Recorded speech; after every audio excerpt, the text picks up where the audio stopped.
I'd like to see him explain his decision to the thousands of steelworkers whose jobs are on the line because their companies aren't competing on a level playing field because China repeatedly subsidizes, doesn't play by the rules, and cheats.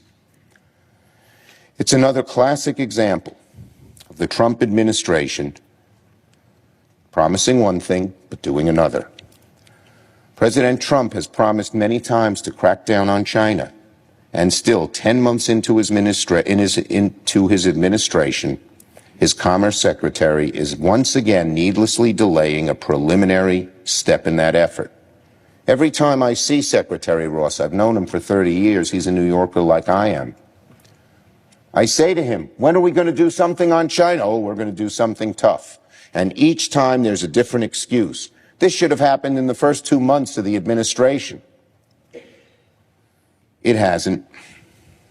So, because of the Republican inaction, because of the president's unfulfilled and rapidly becoming broken promise on being tough with China, Senate Democrats will be sending a letter to President Trump and Commerce Secretary Wilbur Ross demanding that the administration keep its promise to crack down on China's unfair and predatory trade practices. Now, one more thing on China. Today I read Tesla, our great car manufacturing company, will be relocating to China.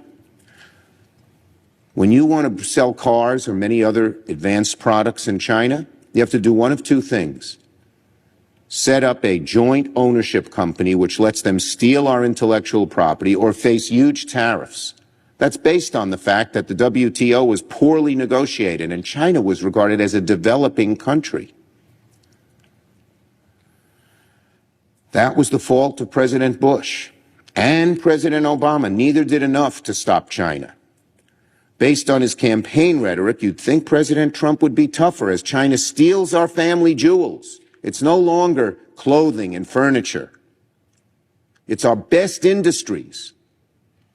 They steal our intellectual property by these joint ventures. Sometimes they do it by cyber theft. A lot of times they do it by cyber theft. And it's hurting the good-paying jobs that might be available to our children and grandchildren. Based on campaign rhetoric, you'd think President Trump would be tougher on China. But so far, it's been a lot of talk and not very much action.